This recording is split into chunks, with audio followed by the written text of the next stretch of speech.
Salut, bonjour. Je m'appelle Chloé Hill. Je vous remercie d'écouter Les personnages de la Chambre, une balado-diffusion du Centre Samara pour la démocratie.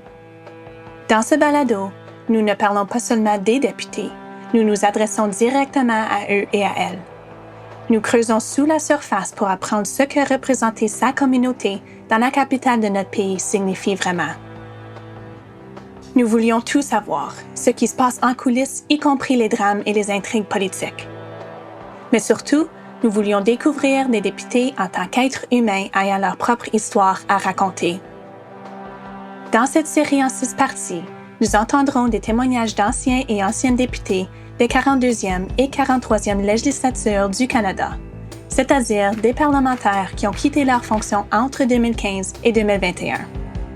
Nous découvrirons leur expérience à la Chambre des communes et entendrons leurs conseils sur la façon d'améliorer l'expérience d'un ou une députée, pour la personne qui porte le titre, mais aussi pour nous, le public qu'ils servent. L'épisode d'aujourd'hui présente Mme Linda Lapointe, qui a représenté la circonscription québécoise de Rivière-des-Mille-Îles à la Chambre des communes pour le Parti libéral du Canada entre 2015 et 2019. En se fondant sur son expérience de propriétaire d'entreprise, Linda a été députée pendant 4 ans et son dévouement à la fonction publique s'est poursuivi après sa défaite. Dans cet épisode, Linda souligne l'importance des femmes en politique, des droits linguistiques et de l'engagement communautaire. Voici notre discussion.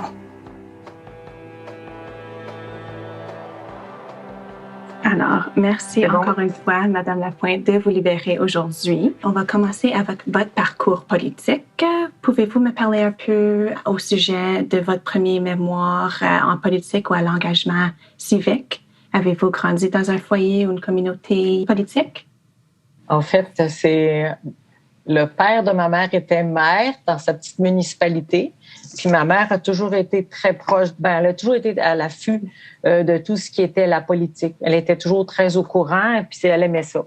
Puis j'ai toujours eu de l'intérêt, mais initialement, j'étais en affaires et puis c'est par le milieu des affaires que je me suis impliquée, dans ma communauté, mais aussi au niveau de l'Association des détaillants en alimentation du Québec. Puis c'est un peu ça qui m'a emmenée en politique en 2007 aux élections provinciales. Excellent. Et est-ce que c'est à ce point-là que vous avez réalisé qu'une carrière en politique était quelque chose que vous vouliez? Oui, mais quand j'ai été élue en 2007 avec l'ADQ au provincial, j'ai vraiment senti que j'étais à ma place, autant parce que j'aime bien la représentation dans la communauté, mais j'aime bien aussi le travail parlementaire qui est très intéressant. On apprend constamment plein de choses en même temps. En 2008, on était un gouvernement minoritaire. Il y a eu les élections que j'ai perdues. Et c'est par ma continuité de m'impliquer au niveau du parti que j'ai rencontré d'autres personnes. Et quand il y a eu Justin Trudeau a été nommé leader du Parti libéral du Canada, en 2014, c'était en 2013, mais je veux dire en 2014, il y a des gens que je connaissais, j'avais connus au provincial, qui m'ont dit « Linda, tu devrais venir faire un tour. Tu devrais. » Puis j'étais plus proche des enjeux du provincial. Mais ça fait rien, j'ai dit, je vais aller voir, ces gens-là me font confiance et moi, je leur fais confiance. Et tu sais ça, je suis allée voir, c'était une investiture qu'il y avait à Montréal.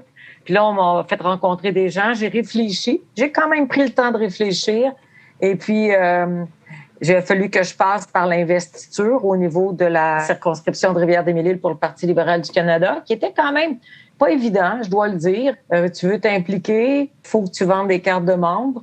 Et les gens que je connaissais, je leur sollicitais d'acheter une carte de membre à 10 $. Et c'est assez long et difficile.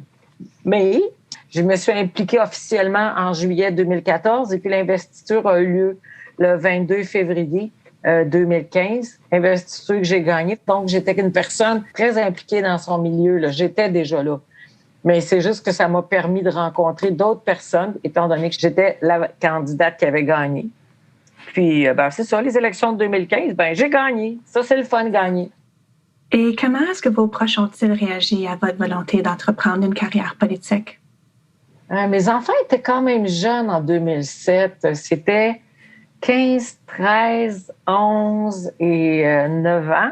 C'est sûr que les enfants subissent ce que la mère fait. Mais ils ont toujours été là. En 2015, c'est sûr et certain qu'ils étaient plus vieux, puis là, ils pouvaient m'aider plus. Par contre, mes enfants me voient comme leur mère avec ses forces et ses faiblesses. De voir que quelqu'un n'endosse pas, qui ne sont pas d'accord avec mes idées, ça va faire de la peine aux enfants. Ça fait de la peine. Les adultes devraient savoir que tu ne passes pas de commentaires sur un parent. Et est-ce qu'il y a une personnalité politique dont vous admirez? Et si oui, pourquoi? En fait, il y en a vraiment plusieurs pour toutes des raisons qui leur appartiennent. Les femmes en politique, Monique Jérôme Forget m'a toujours impressionnée. C'était une personne avec beaucoup de leadership. Pauline Marois, j'ai jamais été péquiste, avec respect, mais qu'elle ait pu mener sa carrière politique. Et puis, je me souviens, une fois étant enceinte, je me disais, c'est capable. Je devrais être capable de concilier le tout. Je veux dire, Jean Charest, pour sa mémoire, c'est incroyable, cet homme-là, la mémoire qu'il a. OK, mais leur mémoire, parce qu'il faut que tu connaisses, autant au provincial qu'au fédéral, les chefs de parti doivent connaître tellement de dossiers en même temps. Ça leur prend effectivement une grande mémoire et une facilité de travailler avec beaucoup de personnes en même temps. Est-ce qu'il y a d'autres qualités qui vous viennent à l'esprit aussi concernant ceux dont vous avez mentionné, qui leur a fait des bons menteurs ou leaders? Ça leur prend effectivement qu'il y a des gens qui sont capables, des bons communicateurs. Pour être, selon moi, une bonne politicienne ou un bon politicien, il faut que tu sois capable d'exprimer tes idées clairement. C'est comme si tu mettais plus ou moins de dentelle dans ce que tu veux dire. Mais toujours, il faut que ça soit clair. Plus de dentelle, puis je dirais au fédéral, il faut que tu sois capable de dire les mêmes choses en français puis en anglais. Il faut que ça ait la même signification. C'est quand même, c'est beaucoup. Alors, vous avez mentionné dans notre sondage que vous avez noté qu'il y avait des sujets importants dans lesquels vous voulez voir un peu plus, c'était les femmes en politique, c'est aussi les langues officielles et le PME. Alors, pouvez-vous un peu élaborer pourquoi ces sujets étaient importants pour vous? Je viens du milieu des affaires. J'ai fait mon bac en administration des affaires. Alors, c'est quelque chose que j'ai été en affaires moi-même avec mon père. Donc, c'est sûr et certain que les enjeux des PME me touchent. Puis lorsque j'étais au provincial, j'étais critique en matière de développement économique. Donc, c'est des sujets que j'avais quand même développés. Quand j'ai commencé à siéger à Ottawa, on m'a offert de siéger sur le comité du commerce international, qui est très intéressant parce que en 2015 jusqu'en 2019, il y a eu beaucoup d'accords de libre-échange qui ont été signés. Il y a eu avec l'Europe, il y a eu avec l'ALENA 2.0 et puis il y a eu le partenariat transpacifique, la signature de tout ça. Alors, ça a fait beaucoup. Mais il y avait aussi, on m'a demandé de siéger sur le comité des langues officielles. Moi, je suis une francophone dans la région de Montréal. J'ai toujours vécu en français. Oui, dans ma circonscription, il y a une minorité anglophone importante, mais les enjeux, je les vivais pas comme l'anglophone dans ma circonscription. Et ceux qui siégeaient avec moi, c'était des francophones, de minorités francophones à l'extérieur du Québec. Alors, j'ai énormément appris sur cet enjeu-là. J'ai été beaucoup plus sensible à beaucoup d'enjeux. Ce qui touche énormément les gens lorsque tu es en minorité linguistique, c'est la santé et la justice. C'est quelque chose que lorsque tu es soit dans un problème de santé ou en train de t'exprimer dans un enjeu aussi sensible que tu es en justice, il faut que tu reviennes à ta langue maternelle pour avoir les mots les plus sensibles possibles. Puis, quand j'avais commencé à siéger à Ottawa, il y a quelqu'un, un député, qui m'avait dit, tu sais, Linda, il n'y a pas une deuxième langue officielle, il y a 2 langues officielles. Ils sont sur le même pied. Alors, il faut toujours les traiter au même niveau, mais s'attendre à ce que ça soit traité du même niveau. Donc, j'ai trouvé ça, pour moi, apprendre ça, ça a été très important.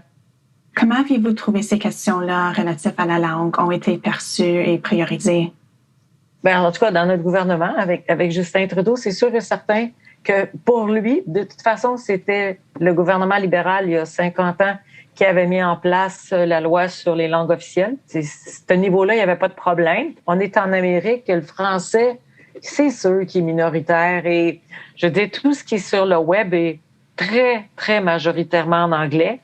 Puis, c'est pas une critique ce que je veux dire là, mais mes enfants, là, c'est des adultes maintenant, mais pour eux, puis c'est pas juste mes enfants, là, les jeunes, pour eux, c'est beaucoup plus... C'est facile. Puis, je suis pas sûre s'ils réalisent la précarité qu'on a du français. Il faut continuer à la faire valoir. Il faut s'assurer que notre français, il va rester, il est là pour rester. Mettre des mesures en place pour que ça reste. Est-ce que la question de sécurité linguistique ou d'insécurité linguistique, c'est aussi posé dans votre travail? En fait, il faut l'expliquer à ceux qui n'ont jamais eu à vivre cette situation-là. Je veux dire, on va prendre les Franco-Ontariens, ont dû se battre énormément pour avoir les avantages de ce que la Charte des droits et libertés leur donnait. Au Nouveau-Brunswick, ça a été la province bilingue tout le temps, pas nécessairement plus facile. Et puis les autres provinces des Maritimes, je vais prendre l'île du Prince-Édouard, la Nouvelle-Écosse. Il y a des Acadiens encore, mais ils ont eu plus de difficultés à avoir leur service en français. Terre-Neuve-Labrador, c'est quand même, ils se sont joints en dernier, ça fait quoi, en 40? Je ne veux pas me tromper dans l'année, mais c'est les derniers qui ont rentré dans la Confédération. Mais il faut l'expliquer à ceux qui n'ont pas, aux députés, leur expliquer d'où ça vient. Il y a beaucoup de députés, c'est un constat, qui ne sont pas nés au Canada, qui sont issus de la deuxième génération d'immigration, puis qui connaissent peut-être pas l'histoire du Québec. Il faut le dire, l'histoire du Québec, mais l'histoire des francophones en Amérique. Il faut l'expliquer puis dire, regarde, c'est là depuis plus de 400 ans, puis on est là. Pour ce qui est de votre processus d'intégration, pouvez-vous m'expliquer un peu votre expérience? Est-ce que c'était logique ou familier? Est-ce que c'était conforme à l'expérience professionnelle que vous aviez eue dans vos emplois dans le passé? C'est sûr et certain que ce soit au provincial ou au fédéral, il y a des gens, quand tu viens d'être élu, des gens autant du greffier, de la bibliothèque ou tous les intervenants que tu vas travailler avec qui vont te faire une présentation. Mais cette orientation de transition-là qui est donnée par le personnel de la Chambre des communes, c'est beaucoup en peu de temps. Beaucoup en peu de temps à absorber. Puis c'est sûr, puis là, ils te donnent tes appareils électroniques, ils te donnent voici ton bureau, voici ci, voici ça. C'est beaucoup en peu de temps. Il faut aussi expliquer comment ça va fonctionner en chambre. Les droits de parole, le fonctionnement. C'est sûr et certain qu'il faudrait expliquer ça, le processus en chambre avec ton groupe parlementaire, parce que là, ça, mais aussi comment faire valoir tes idées. Bon, le caucus, je me doutais comment que ça fonctionnait, mais la transition, il y a beaucoup de choses à apprendre en peu de temps. Quelle était la relation au début, aux phases initiales de votre séjour au Parlement avec le chef de votre parti? Mon expérience était au provincial. Au total, au provincial, il y a 125 députés au Québec, alors qu'au fédéral, c'est 338. Notre équipe parlementaire était 186, je crois. Alors, j'étais pendant 186, mais non, le chef nous écoute toujours comme il faut. Puis c'est une chose que j'ai apprise. Il n'y a pas de circonscription pareille dans le pays. Puis même au Québec, ma circonscription est autour de Montréal, est une banlieue, mais chaque banlieue, chaque circonscription a sa particularité. Les communautés qui la forment sont différentes d'une à l'autre. Donc, ce qu'on va dire par rapport à notre circonscription au chef, il va toujours avoir une oreille. Si on parle, mettons, autant pour ça, autant pour les enjeux que je représentais. Si je parlais des PME, de par mon expérience, j'étais capable de l'articuler pour ce que j'en pensais. L'écoute est toujours très bonne. Et comment est-ce que cette relation a évolué au fil du temps? Ça doit avoir bien évolué parce que j'ai été nommée whip adjointe en 2018. J'avais la confiance de l'équipe, mais aussi du chef. Et puis, c'est drôle parce que j'avais été aussi whip adjointe lorsque j'étais au provincial. J'étais une personne qui aime être en contact avec les gens.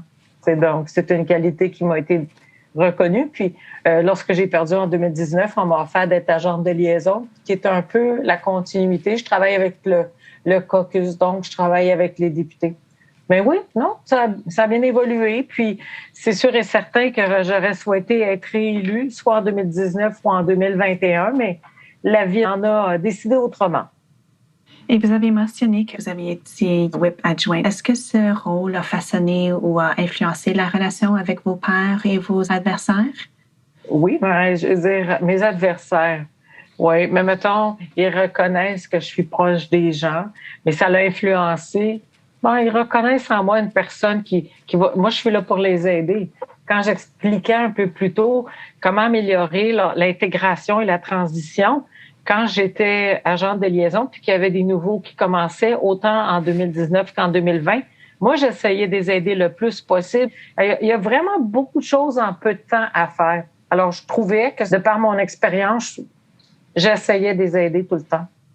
Et dans votre sondage, vous avez fait référence à la latitude aussi qui vous a un peu surpris avec le rôle. Et je me demande, pouvez-vous élaborer un peu plus à ce sujet aussi? Ah, mais c'est clair et certain. On a une très grande autonomie. Je veux dire, dépendant de ton groupe parlementaire, le Parti libéral, ce qu'on nous avait dit, si tu ne veux pas voter avec le gouvernement, tu peux le dire d'avance. Évidemment, sauf pour un vote de confiance, là, ça serait, mettons, un budget ou les lois principales. Mais je veux dire, en dehors de ça, si tu veux voter différemment, il fallait que tu le dises d'avance, puis t'exprimer pourquoi, puis avec ton leader. C'est drôle, être député autant au provincial qu'au fédéral, je comparais ça lorsque j'avais mon entreprise. C'était un Provigo à l'intérieur de l'entreprise Provigo-Loblaws. De ton unité qui fonctionne à l'intérieur d'un plus gros groupe, mais tu vas soit influencer positivement ou négativement, dépendant comment tu fais ton travail. Je veux dire, si tu fais bien ton travail de député, il va en ressortir que ton groupe parlementaire va être mieux perçu. Tandis que si tu le fais pas bien, tu vas influencer négativement. Mais c'est la même chose. Là, je vous parle de Provigo, mais ça peut être à bien des égards, bien d'autres chaînes qui sont à l'intérieur d'un autre groupe, que tu as des opérateurs puis des propriétaires à l'intérieur. Je veux dire, quelqu'un qui fait une bonne opération de son supermarché, il va avoir une influence positive, alors que l'inverse, ça a une influence négative sur le groupe. Ça, j'avais comparé ça. Je trouvais que les deux, tu peux avoir une bonne influence, mais aussi, si tu fais pas un bon travail, tu vas nuire à l'ensemble du groupe. Et pouvez-vous parler un peu de courbe d'apprentissage? Quel était le pire pour vous?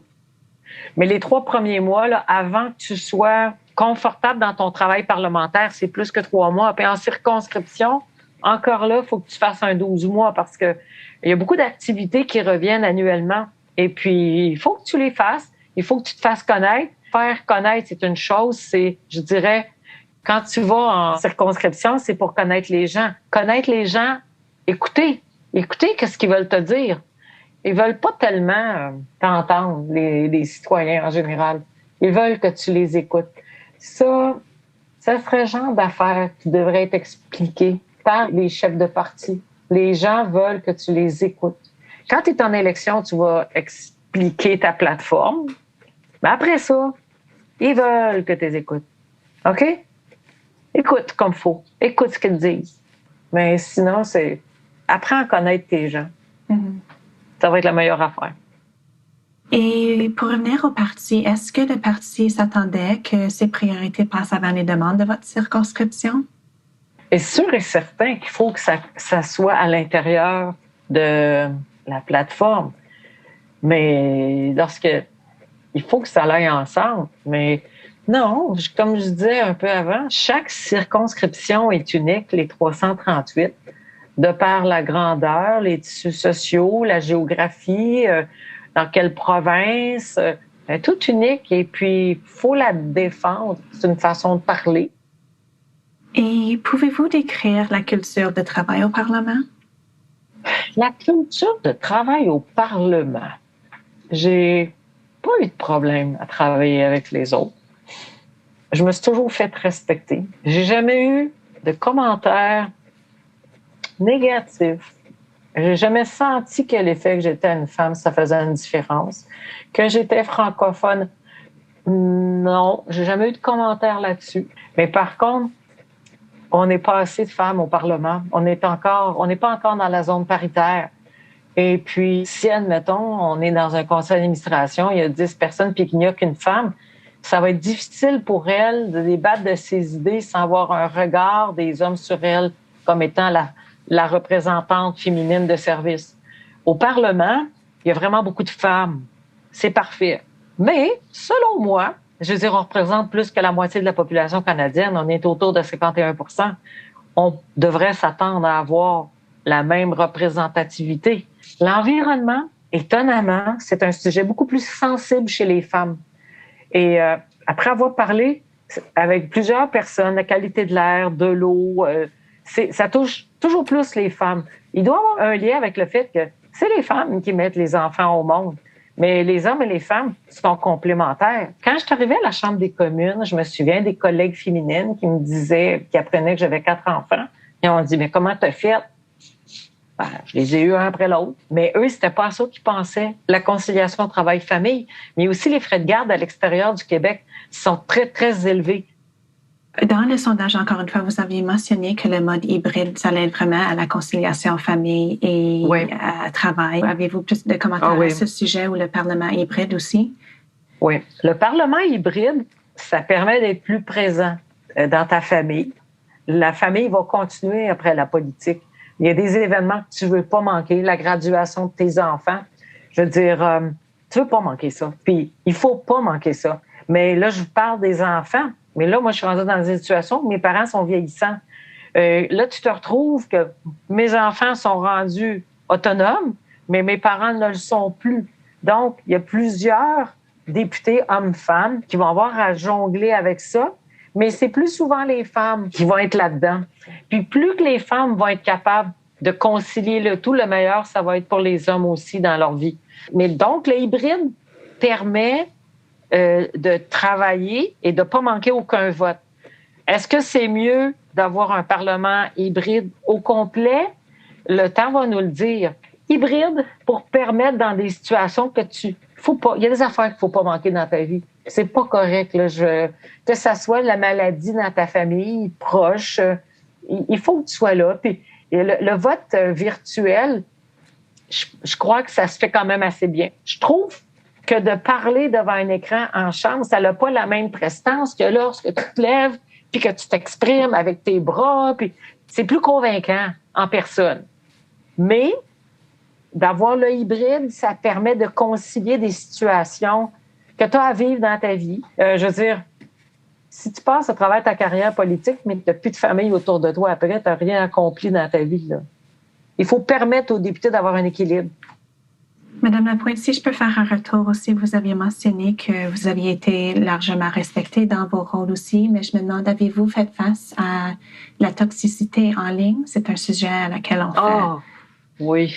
À la dernière élection, là, c'était... ça fait dur. Excusez, là, ce bout-là, c'est trop facile d'écrire en arrière d'un clavier.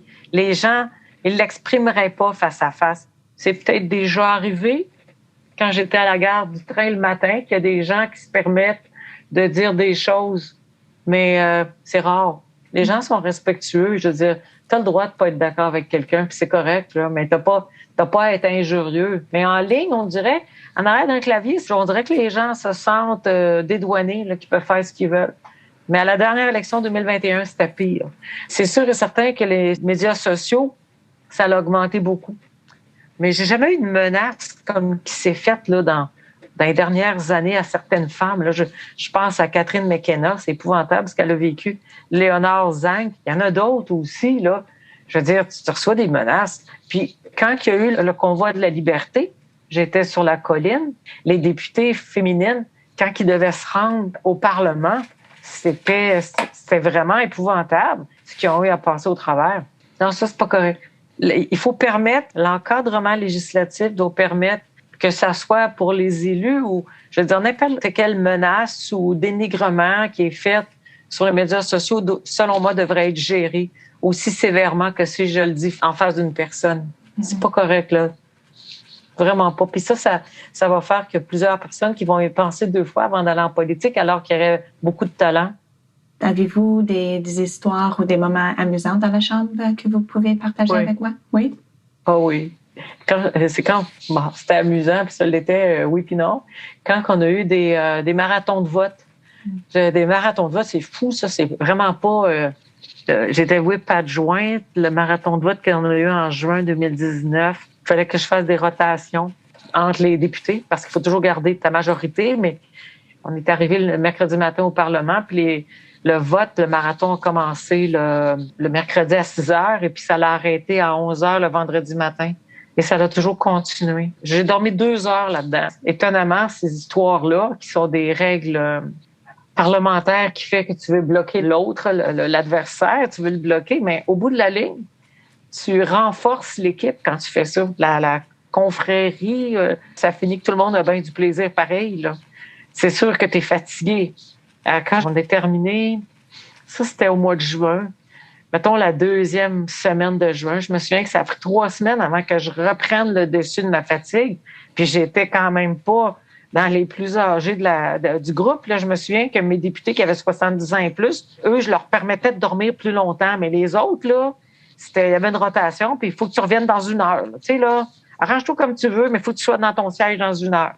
Là, j'avais fait la discrimination positive pour mes députés plus vieux. Je suis une personne qui est foncièrement de bonne humeur, mais qui ne se laissera pas faire non plus. Encore là, l'équilibre. Oui. Et au sujet des plus grandes déceptions, est-ce qu'il y a quelque chose qui vous vient à l'esprit? Oui, pas avoir été réélu. C'est très décevant parce que je me disais, c'est dommage. Je veux dire, le gouvernement libéral est encore là, puis la circonscription s'est privée d'être à la table de décision. Puis c'est pas parce qu'un député dans l'opposition fait pas son travail, mais quand tu es dans le gouvernement, les ministres, tu es dans la même équipe. Je veux dire, moi, je peux être comme une roche dans un soulier, là. Je vais revenir à charge tout le temps, tant qu'ils m'auront pas écouté. Je suis très persévérante. Puis je me dis, mes citoyens, avec respect, ont perdu cet avantage-là. Mm-hmm. Ça m'a vraiment déçue. Parce que moi, ce travail-là, je me sentais très à l'aise de faire ça. Et pouvez-vous nous décrire comment vous vous aviez senti lorsque vous avez été défaite? Ouf. J'étais déçue, mais c'est plus chez nous là, que j'avais peur que ça faisait quand même 4 ans que je travaillais très fort parce que je me disais, je vais travailler fort pour me donner toutes les chances pour la prochaine élection. Je travaillais très fort. J'avais fait des journées à tous les jours, au moins 12 heures par jour pendant toute la campagne. J'avais peur que mon corps me laisse tomber. C'était ma crainte. Parce que tu fais comme dans une campagne électorale, tu montes ton adrénaline dans le fond. Puis là, je me suis dit, ça va casser d'un coup. Puis je veux pas que mon corps me laisse. Après, je suis revenue. Puis là, c'était plein d'affaires sur la colline. Et c'est là qu'on m'a offert un poste pour continuer de travailler pour le gouvernement, pour le premier ministre. Qu'est-ce qui vous a encouragé de continuer à vous présenter en tant que candidate? J'ai continué à m'impliquer dans le coin. Puis, je veux dire, j'ai fait une très belle performance en 2021 aussi. Ça a très bien été, mais je pensais que j'étais pour l'avoir, mais je l'ai pas eu. Bon. Là, je suis plus tranquille. On va dire ça de même. Dans la dernière année. Puis, il y a eu la pandémie aussi. Ce bout-là a été difficile pour tout le monde. C'était plus difficile de s'impliquer, mais quand je pouvais, je le faisais. J'ai aidé beaucoup les gens, malgré que je faisais ce que je pouvais quand les gens me demandaient de les aider. C'est comme ça. Quelles sont vos recommandations, Mme Lapointe, pour améliorer l'expérience des députés? Comme je disais, peut-être on fait des formations beaucoup au début, apprendre plus rapidement, les attentes dans les comités. Si tu veux être efficace en comité, tu as toutes tes rencontres d'avant comité, te préparer, plus de formation du travail parlementaire, mais aussi le bureau de circonscription. Parce qu'en tant qu'agente de liaison, après avoir perdu mes élections, j'ai vu, je l'ai déjà vécu aussi, c'est comment tu devrais, encore là, chaque compte est différent, il y en a qui sont immensément grands, il y en a qui sont très concentrés, mais c'est quoi les services que tu vas offrir? Qu'est-ce que tu vas devoir faire en bureau de circonscription? Mais qu'est-ce que tu devrais faire le mieux possible? Fait que ça, c'est quelque chose que les groupes parlementaires pourraient faire. Mm-hmm. Moi, je peux parler juste pour le Parti libéral du Canada, mais quand j'étais au provincial, c'était pareil aussi, là. En quoi votre séjour à la Chambre des communes vous a-t-elle changé? Mon expérience politique au sens large m'a ouvert... la Chambre des communes, c'est d'apprendre combien que le pays est grand, combien qu'il est grand et différent d'ouest en est. C'est quand même un immense pays, autant est-ouest que nord-sud. 5 fuseaux horaires, c'est immense. À partir du moment que tu dis c'est grand, grand, grand, grand, grand, juste le Québec, c'est très grand et varié. Mais le Québec, dans le Canada, c'est une partie du Canada. Moi, j'ai fait comme, oh mon Dieu, c'est vraiment c'est tout un art de concilier ça. Par contre, on a des valeurs communes, à savoir la démocratie, c'est quelque chose qui nous rejoint tous. La défense des droits et libertés. Puis c'est un beau grand pays, on a des belles grandes ressources, on a des belles valeurs. J'ai appris que... Puis là, ce que ça fait, c'est que quand tu rencontres tes collègues, eux aussi vont te parler de leur coin de pays. Fait que t'apprends à connaître, là. Puis, tu vois, ça, c'est une belle découverte. Apprendre plus sur ton pays. Avez-vous des recommandations pour attirer et retenir les meilleurs ou les plus intelligents pour être député? Je sais qu'il y a certains pays, ils mettaient comme un contingent là, que tu devais présenter les candidatures féminines, mais c'est plus difficile d'aller chercher des candidates féminines. Les femmes, il faut que tu leur demandes souvent, étonnamment pas les hommes. Bon, les femmes en général vont penser plus à l'impact personnel que ça va avoir dans leur vie familiale. C'est comme ça. Comment faire pour aller en chercher plus? Ben, s'il y a plus de modèles positifs, si on peut avoir un Parlement qui permet d'être facilement à vivre, si on a un mode hybride un peu plus flexible, ben, tant mieux. Je veux dire, je crois qu'il y a beaucoup plus de femmes qui s'impliquent au niveau municipal, parce qu'au niveau municipal, tu as une proximité qui va faire que ton engagement dans la communauté, ben, tu es quand même chez vous. Mais dès que tu t'en vas à l'extérieur, ça implique que tu n'es pas là quelques jours par semaine. Puis s'il y en a que ça les intéresse pas, puis je respecte ça, mais ça te demande beaucoup d'organisation pour que ça fonctionne chez vous. Parce que la majorité du temps, c'est les femmes qui sont les pivots de la famille, l'organisation. Comment on fait pour les retenir? Ben, on peut voir que ça va faire une différence. Tu peux faire humblement une différence dans ton coin de pays et tu peux faire une différence humblement dans les sujets que tu connais les mieux. Tu peux le faire humblement parce que c'est gros, là, mais je veux dire, si tu amènes chaque personne a un parcours différent et ce parcours-là va les aider à apporter une différence. Il ne faut pas que ça soit homogène parce que tout le monde a un parcours différent, puis ça va faire que tu vas apporter quelque chose de positif. Et Madame Lapointe, une dernière question. En regardant en arrière sur votre carrière politique, avez-vous des conseils que vous donneriez à votre cadet? À mes enfants? Oui. À moins que ça soit un désir d'aller en politique, mais je veux dire, de s'impliquer dans notre communauté, implique-toi dans quelque chose que tu aimes. Travailler, c'est bien. Avoir ta famille, c'est très bien. Mais c'est sûr que s'il n'y avait pas de bénévolat, parce que ça commence souvent comme ça, ton implication communautaire, trouve quelque chose qui te tente, que tu as du plaisir à faire. Moi, j'étais présidente du regroupement des gens d'affaires de Boisbriand, puis je l'ai fait. J'ai eu du plaisir, j'ai appris, j'ai connu plein de monde là-dedans. Il y en a que ça va être au niveau sportif, il y en a que ça va être à des niveaux artistiques, mais sur des conseils d'administration. Mais trouve quelque chose qui t'intéresse, puis implique-toi. Puis tu fais pas ça pour aller en politique, mais ta communauté, tu vas en sortir avec plus de connaissances de ton milieu, mais c'est juste pour le mieux. S'impliquer.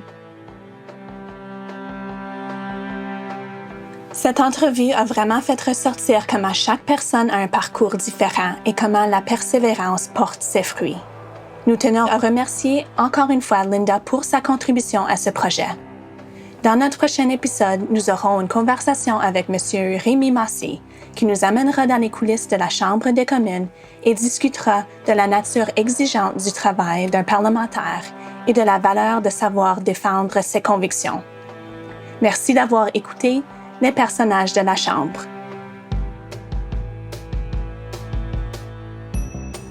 Un grand merci à tous les anciens et anciennes députés et merci à vous d'avoir écouté les personnages de la Chambre. Je m'appelle Chloé Hill, coordonnatrice de recherche au Centre Samara. L'équipe qui soutient ce balado est composée de Sabrina Dellen, Beatrice Wayne, Vijay Kumar, Colm O'Sullivan et David Moreau. La chanson thème a été composée par Project Whatever. Nous sommes reconnaissants au patrimoine canadien pour son soutien financier. Le Centre Samara pour la démocratie est une organisation caritative non partisane. Notre mission est de réaliser une démocratie résiliente avec un public engagé et des institutions réactives. Pour soutenir notre travail, visitez samaracentre.ca et cliquez sur « Faire un don ». Ce balado fait partie du projet d'entrevue avec les députés sortants et sortantes. Pour en savoir plus sur ce projet et d'autres recherches, visitez notre site web et suivez-nous sur Twitter et Instagram @The Samara Center. Si, comme nous, vous vous intéressez à l'aspect humain de la politique, aidez-nous à faire connaître notre balado. Évaluez et laissez un commentaire sur notre émission sur Apple Podcasts. Vous seriez surpris de voir à quel point cela nous est utile. Parlez-en à vos amis Et si vous enseignez, partagez cette émission avec votre classe. Merci de nous avoir écoutés.